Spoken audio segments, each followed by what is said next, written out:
या खुशबू के लिए, किसके लिए ये मगरमच्छ मारे जाते हैं? तो सींगों के लिए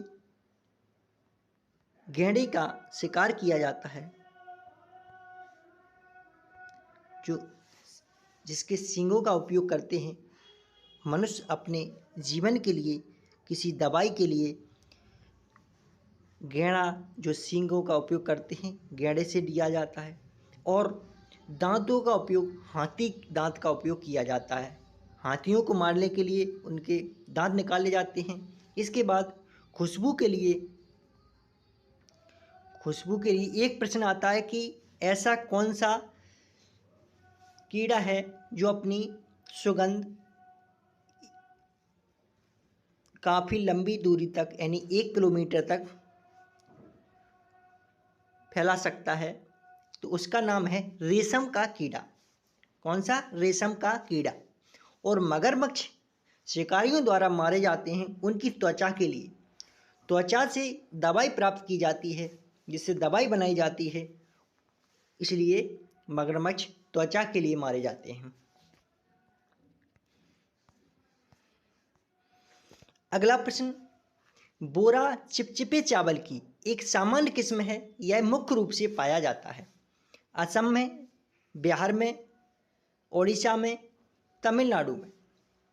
सबसे पहली बात तो ये है कि बोरा क्या है। तो बोरा एक चावल की किस्म है। किसकी? चावल की एक किस्म है बोरा। और इसी को कहते हैं चिपचिपे चावल। बोरा एक कैसी है? चिपचिपे चावल की एक प्रजाति है। इसका उपयोग असम राज्य में किया जाता है। ये चावल है बोरा चिपचिपे चावल, ये असम राज्य में उगाए जाते हैं।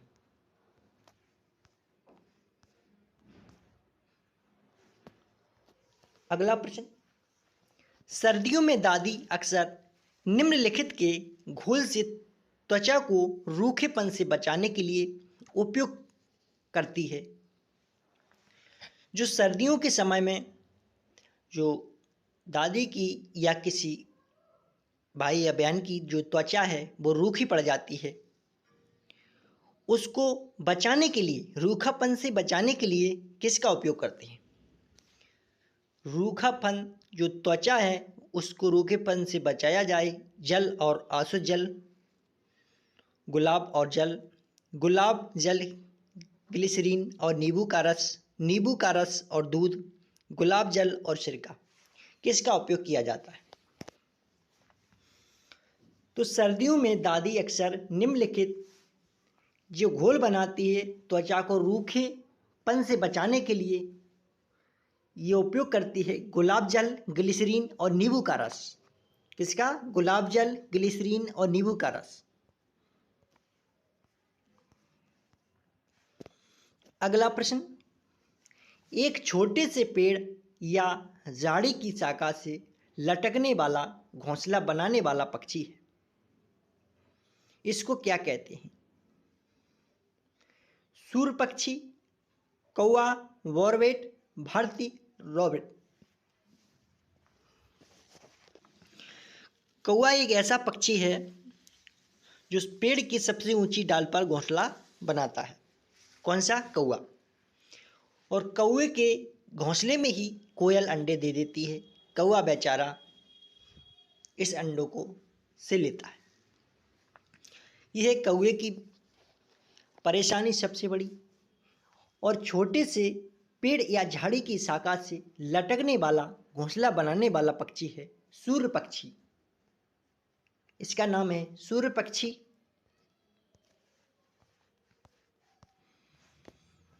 अगला प्रश्न है कि ट्रेन टिकट पर PNR दर्शाता है यात्री की संख्या रिकॉर्ड, यात्री का नाम रिकॉर्ड, व्यक्तिगत नाम रिकॉर्ड, व्यक्तिगत नंबर रिकॉर्ड।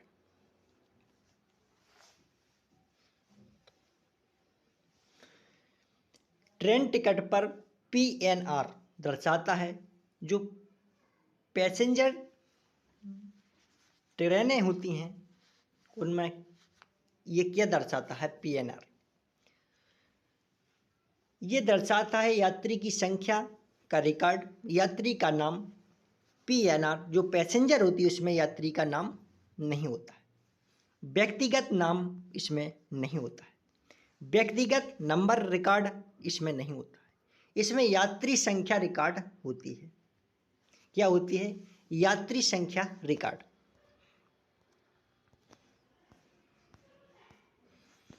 अगला प्रश्न है, मलयालम में माँ की बड़ी बहन को क्या कहा जाता है? जो मलयालम भाषा है उसमें अपनी जैसी माँ है उनकी बड़ी बहन को क्या कहते हैं? जैसे हिंदी में मौसी कहा जाता है, उसी प्रकार मलयालम भाषा में क्या कहते हैं? बलियम्मा, अम्मुमा, अम्मुमा, दीदू। मलयालम भाषा में माँ की बड़ी बहन को बलियम्मा कहा जाता है।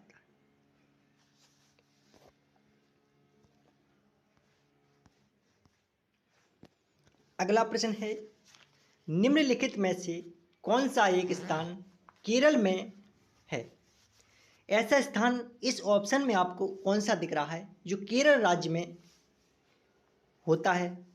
वलसाड, कोझिकोड, उडुपी, मालाखेड़ा। केरल में कौन सा स्थान है?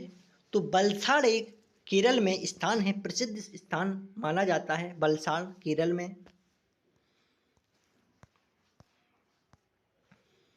अगला प्रश्न है, गांव का नाम वहां उगने वाले कई खेजड़ी पेड़ों के कारण पड़ा। इस गांव के लोग पौधों, पेड़ों और जानवरों की बहुत देखभाल करते हैं। भारत में यह गांव है किस जगह? उत्तरांचल में, उत्तर प्रदेश में, राजस्थान में, महाराष्ट्र में। सबसे पहले ये देखें कि यह गांव का नाम वहाँ उगने वाले खेजड़ी पेड़ों के कारण पड़ा। खेजड़ी के वृक्ष कहाँ पर पाए जाते हैं? सबसे पहले आपको ये देखना है। इसके बाद पेड़ों के कारण पड़ा। इस गांव के लोग पौधों, पेड़ों और जानवरों की बहुत देखभाल करते हैं। भारत में यह गांव राजस्थान राज्य में है। खेजड़ी का वृक्ष केवल राजस्थान राज्य में है। ये दवा बनाने के लिए उपयोग किया जाता है।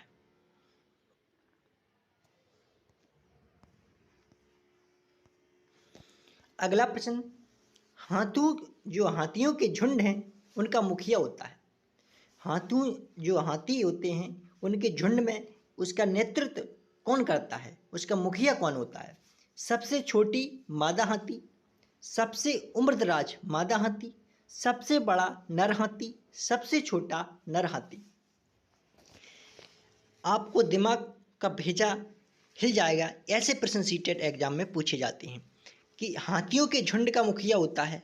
तो हाथियों के झुंड में जो सबसे उम्रदराज मादा हाथी होती है उसी का ये नेतृत्व करती है झुंड का। बी इसका आंसर है। सबसे उम्रदराज मादा हाथी हाथियों के झुंड का मुखिया होता है।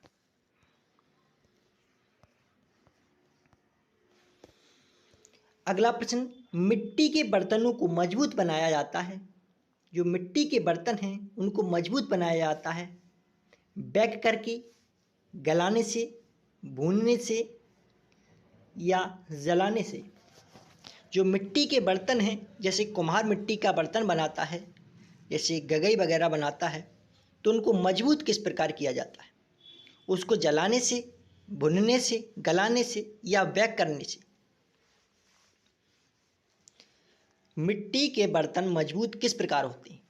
तो सबसे पहले जलाने से नहीं होता है और भुनने से भी नहीं होता है, ना गलाने से होता है। उन मिट्टी के बर्तनों को बेक करके, बेक का मतलब है बनाकर, और उन्हें एक जैसे ईंट की वो ईंट भट्टी होती है उसी प्रकार उनको बेक किया जाता है, जिसको कहते हैं पकाना देसी भाषा में।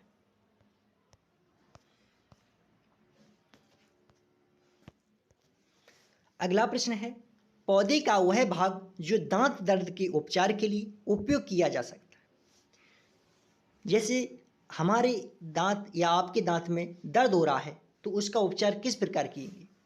गांव की जैसे ग्रामीण क्षेत्र में है तो वहाँ दवाई गोली इतनी जल्दी उपस्थित नहीं हो पाती हैं, तो उनके लिए एक उपाय कौन सा है? ग्रामीण क्षेत्रों के लिए या फिर यूँ कहें कि शहरी क्षेत्रों के लिए एक पुरानी प्रचलित जो देसी दवा होती थी उसके अकॉर्डिंग, तो पौधे का वह भाग जो दांत दर्द के उपचार के लिए उपयोग किया जा सकता है, सौंफ, लौंग, मेथी,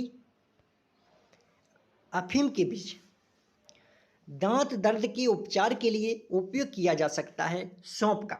सौंफ खाने से जो दांतों में दर्द हो रहा है वो नहीं होता है।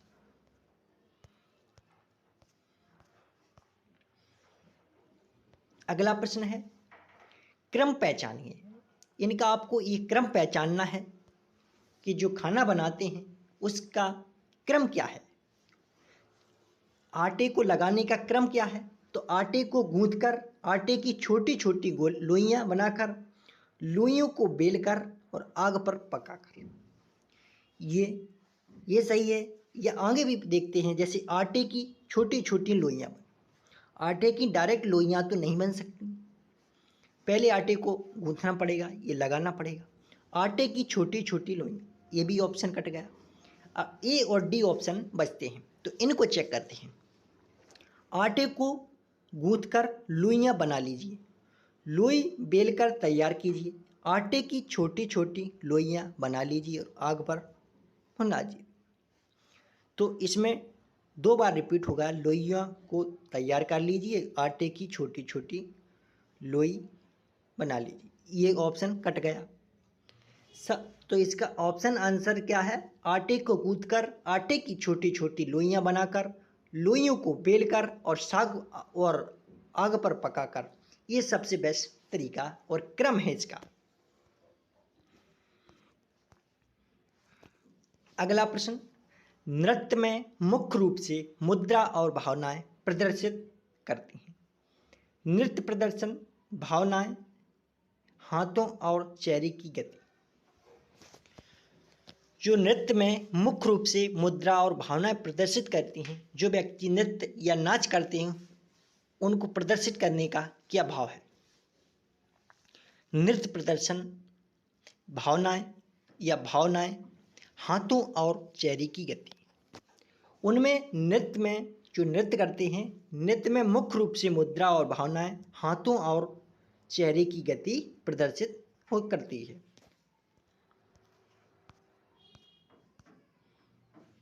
अगला प्रश्न है,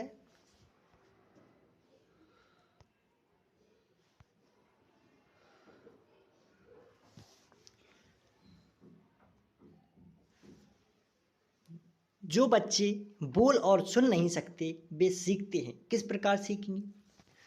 जो बालक बोल नहीं सकते और कानों से सुन नहीं सकते, मुंह से बोल नहीं सकते, उनके लिए कौन सी भाषा है? उनको पढ़ाने का कौन सा तरीका है? सांकेतिक भाषा के माध्यम से, मातृभाषा के माध्यम से, स्थानीय भाषा के माध्यम से या ब्रेल के माध्यम से?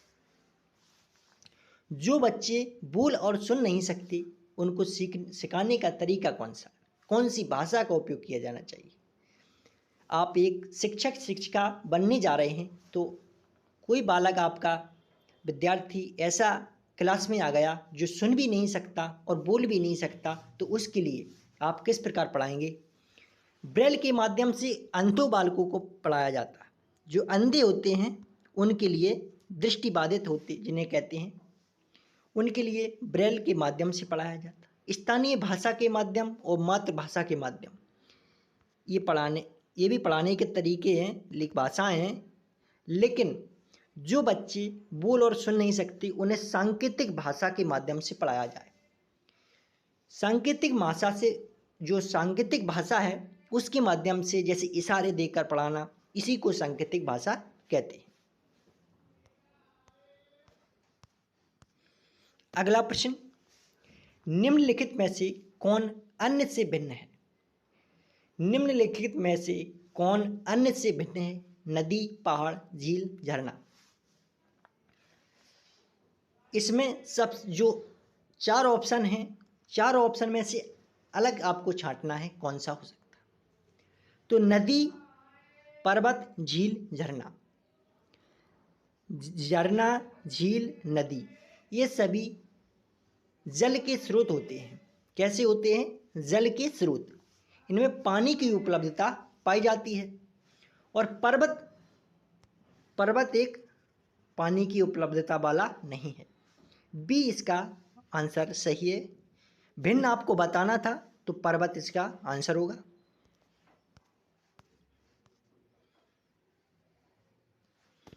अगला प्रश्न, आपको केवल मैं प्रश्न नहीं बता रहा हूं, आपको एक कॉन्सेप्ट समझना है कि किस प्रकार आंसर निकाले जाते हैं और किस प्रकार इस पेडागोजी को सॉल्व किया जाता है।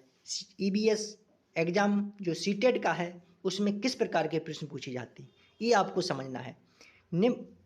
मैं उसी को आप लोगों को समझाने की कोशिश कर रहा हूं कि जैसे निम्नलिखित में से कौन प्राथमिक स्तर पर पर्यावरण की बाल केंद्रित प्रवृत्ति को इंगित करता है।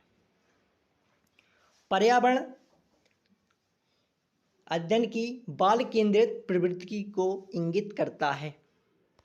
तो ऐसा ये पेडागोजी का प्रश्न है, तो इसको सॉल्व कैसे करेंगे देखें, ध्यानपूर्वक सभी लोग इसको देखें। जैसे स्कूल में विद्यार्थियों के जीवन को स्कूल के बाहर उनके जीवन से जोड़ना, ये तो सही है, सही बात है कि स्कूल का जो माहौल है, स्कूल का जो वातावरण है, वो बाहरी जीवन से जोड़ा जाए, ये बात सही है। ऑप्शन ये भी सही है। दूसरा पढ़ते हैं, रटने को हतोत्साहित करना। हतोत्साहित का मतलब है रोकना। इसका मतलब क्या होता है? रटने को रोकना। तो ये भी ऑप्शन सही है। इसके बाद सीखने के लिए किताबी शिक्षा से प्रस्थान। किताबी शिक्षा से प्रस्थान करना ये गलत है। स्कूल, घर और समुदाय के बीच स्पष्ट सीमाएं भी नहीं होना चाहिए। तो इसका आंसर आप लोगों को समझ में आ गया। इस प्रकार पेडागोजी निकाली जाती है। तो आंसर इसका क्या होगा? ए और बी।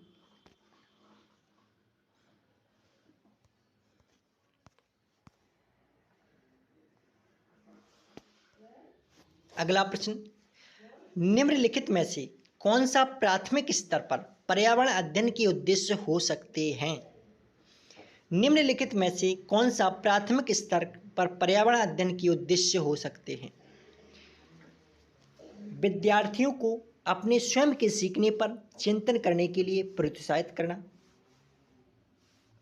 नए ज्ञान को उत्पन्न करने के लिए स्थान, समय और स्वतंत्रता देकर विद्यार्थियों को आकर्षित करना, विद्यार्थियों को सीखने में प्रतिभागियों के रूप में व्यवहार करना, ज्ञान के एक निश्चित निकाय के प्राप्तकर्ता के रूप में नहीं। तो यहाँ से निश्चित करना ये गलत हो गया।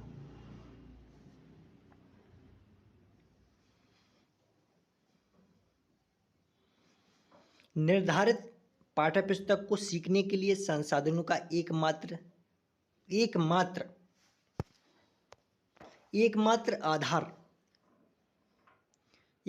आधार ये गलत होगा। डी इसमें भी है, डी इसमें भी है, डी इसमें भी है, लेकिन आपको ऑप्शन ए लगाना पड़ेगा क्योंकि ए बी सी इसके आयोग ने भी माना था और ए ही ऑप्शन मानना पड़ेगा। ए फॉर आगरा इसका आंसर। अगला प्रश्न है, प्राथमिक स्तर पर पर्यावरण अध्ययन के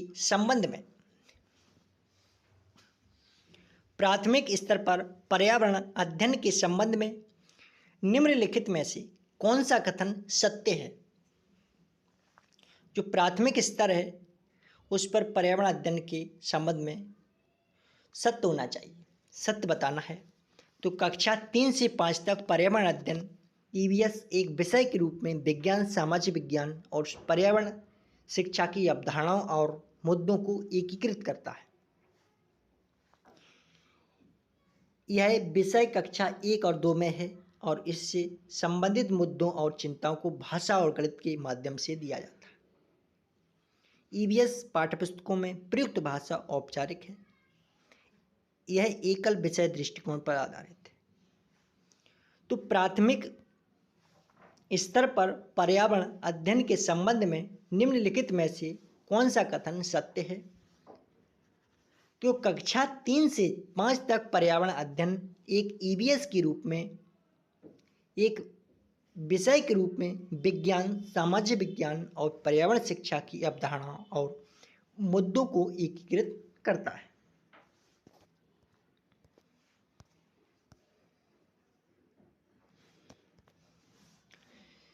अगला प्रश्न है कि ईवीएस की कक्षा में निम्नलिखित में से किस एक को कम किया जाना चाहिए? स्वतंत्र वाद विवाद, चित्र पठन, कथा, विवरण। ईवीएस की कक्षा में निम्नलिखित में से किस एक को कम किया जाना चाहिए? विवरण को कम किया जाना, चित्र पठन, कथा, स्वतंत्रवाद ये तो करना चाहिए, लेकिन विवरण को कम किया जाना चाहिए।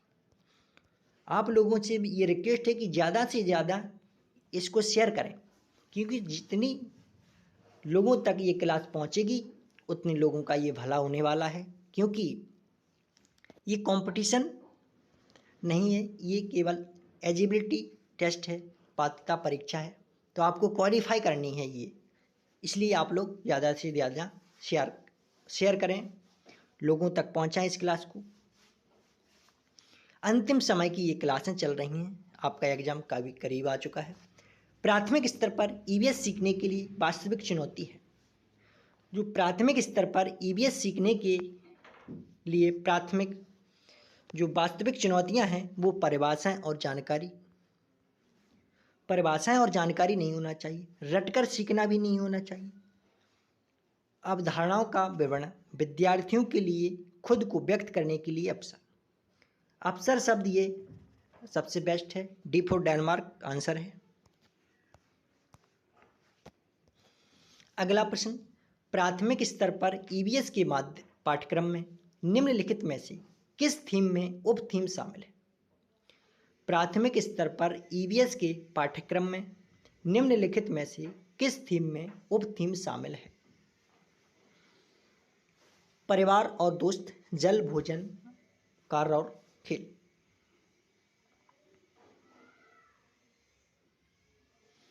प्राथमिक स्तर पर ईवीएस के पाठ्यक्रम में निम्नलिखित में से किस थीम में उप थीम शामिल है? कार्य और खेल ये शामिल है।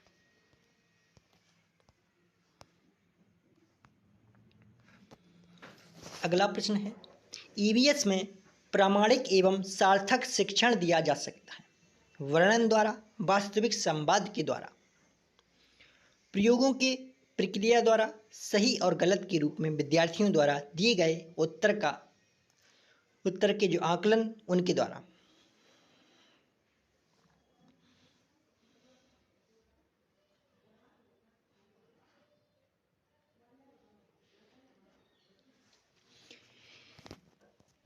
ईवीएस में प्रामाणिक एवं सार्थक शिक्षण दिया जा सकता है वर्णन द्वारा, वास्तविक संवाद के द्वारा, प्रयोगों की प्रक्रिया द्वारा। D for Denmark.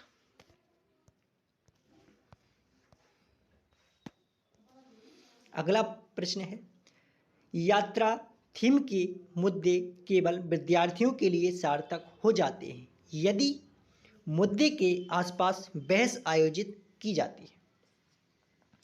विद्यार्थियों को सिर्फ दृश्य दिखाकर, यदि शिक्षकों द्वारा प्रदर्शनों को दिखाया जाता है, थीम आधारित वर्कशीट विद्यार्थियों को देकर।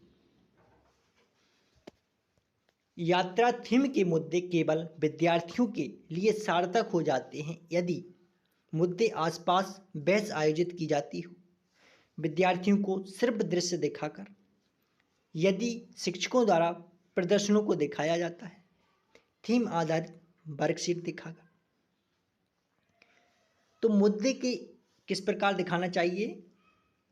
यात्रा थीम के मुद्दे केवल विद्यार्थियों के लिए सार्थक हो जाते हैं यदि विद्यार्थियों को सिर्फ दृश्य दिखाकर।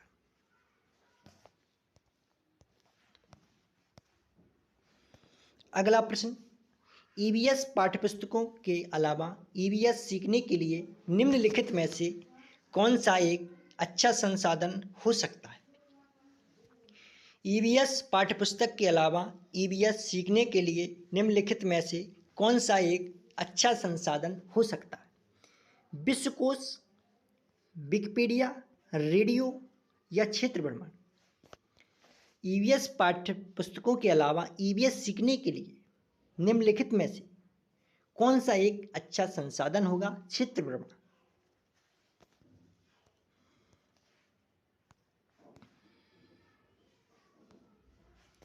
अगला प्रश्न है, जल थीम से संबंधित सामाजिक सांस्कृतिक मुद्दों को प्रभावी ढंग से सीखा जा सकता है। भूमिका निर्वाह द्वारा, विद्यार्थियों के बीच वास्तविक संवाद के द्वारा, क्षेत्र भ्रमण द्वारा, प्रदर्शन और गृह कार्य के द्वारा? जल थीम से संबंधित सामाजिक सांस्कृतिक मुद्दों को प्रभावी ढंग से सीखा जा सकता है भूमिका निर्वाह द्वारा, विद्यार्थियों के बीच वास्तविक संवाद के द्वारा, क्षेत्र भ्रमण के द्वारा। ABC, A फॉर आगरा इसका आंसर है। अगला प्रश्न, ईवीएस पाठ्यपुस्तकों में शामिल है ईवीएस सीखने के लिए वास्तविक कहानियाँ, कथाएँ और वास्तविक घटनाएँ, क्योंकि वे सूचना और सीखने का एक समृद्ध स्रोत हैं। वे विद्यार्थियों, शिक्षकों और समुदाय को प्रेरित करते हैं। वे हमें उन अनुभवों को फिर से देखने का अवसर प्रदान कर सकते हैं जिससे हम परिचित हैं। वे शिक्षकों के लिए ईवीएस के शिक्षण शास्त्र को आसान बनाते हैं। आसान बनाना ये गलत है, तो आंसर इसका है ABC, D फॉर डेनमार्क। अगला प्रश्न, ईवीएस के सीखने को मजबूत करने के लिए आकलन का ध्यान केंद्रित होना चाहिए।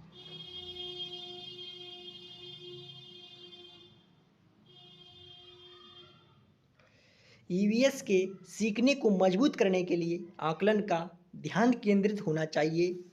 सीखने के लिए, सीखने पर, सीखने के रूप में, अनौपचारिक सीखने पर। ईवीएस के सीखने को मजबूत करने के लिए आकलन का ध्यान केंद्रित होना चाहिए सीखने के लिए।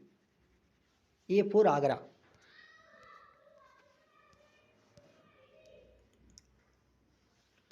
अगला प्रश्न, राजा एक ईवीएस शिक्षक एक आकलन उपकरण का उपयोग करता है जो विद्यार्थियों के काम के लिखित से मौखिक से दृश्य तक सभी घटकों में उपलब्धि मानदंड को स्पष्ट रूप से इंगित करता है।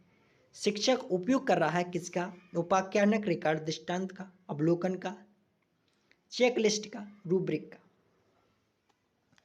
राजा एक ईवीएस शिक्षक एक आकलन उपकरण का उपयोग करता है जो विद्यार्थियों के काम के लिखित से मौखिक से दृश्य तक सभी घटकों में उपलब्धि मानदंड को स्पष्ट रूप से इंगित करता है। इसी को कहते हैं रूब्रिक।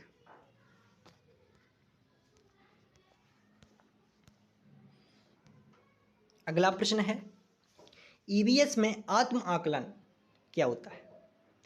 ईवीएस में आत्म आकलन क्या होता है? सीखने के लिए आकलन, सीखने के बारे में आकलन, सीखने के बारे में सीखना, उपलब्धि और सीखने के परिणाम के निर्णय के बारे में सीखना, सीखने का आकलन।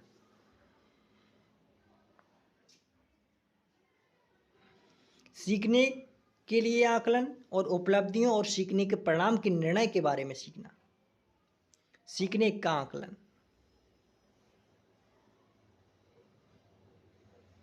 कौन आएगा इसमें? सीखने के बारे में सीखना, ये आएगा D फॉर डेनमार्क। आज का ये अंतिम प्रश्न है। ईवीएस का सीखना आधारित है सरल